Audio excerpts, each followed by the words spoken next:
An increasing dilemma that many families in Florida are having to face is how do you make a determination that someone should be declared incapacitated? Well, that's the guardianship statutes, and we're seeing it more and more because mom and dad and grandmom are suffering from an explosion of organic and other brain problems, dementia, Alzheimer's, and just the infirmities of aging. We're seeing it all around us. The incidents of it are increasing every single day. Well, Florida Statute 744 describes the very technical legal process of it, but I will tell you that in families that are struggling and suffering with this, it's not so straightforward and simple because what we're seeing, of course, is, mom or dad first starts getting forgetful.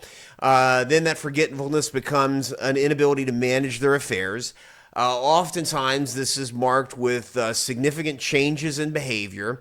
All of this at the same time that, the kids, the siblings, the whatever are having to work and do their own jobs, take care of their own kids, and now they know they got a real problem with mom or dad. It's bad enough if you live here in town and you're looking after mom or dad, but if you live out of state and again, you're trying to run your family, manage your business, do what you have to do, and you got this real problem down here. The statutes do a pretty good job of laying down what it is the court can do.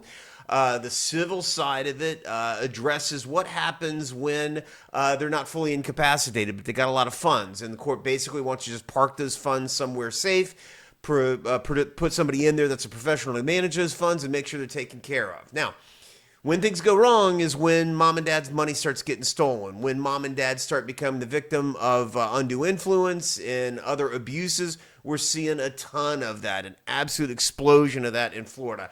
I had a judge a few years ago when we talked about the guardianship process said, make sure you start a sign at your door that says guardianship committee is absolutely not welcome in this house, because here's what happens. On a petition from a kid or a family member or a facility or something like that would say, Matt has lost his capacity, and here are the generalized factors that describe that. The court looks at that, and then what's appointed is what's called an examining committee. An examining committee are professionals that are appointed by the court, and their job is quite literally three of them to go to the address, knock on the door, and say, Matt, we're the examining committee. We're here to examine you. And the one person goes in and goes through the cognitive steps and looks around at the house, that sort of thing, makes a report. Second person comes in, goes in, looks around the house, makes that report. Third person comes in, goes in, looks around, makes that report. In most cases, those reports are fairly consistent. Again, three individual professionals led by a physician, and shouldn't be much variability in that. What's next is that's presented to the judge. The judge then looks for recommendations about what to do with this incapacitated person when they determine he's incapacitated. We start with least restrictive means. Is there POA? Is there some safe place that person could be? Is there a trusted fiduciary?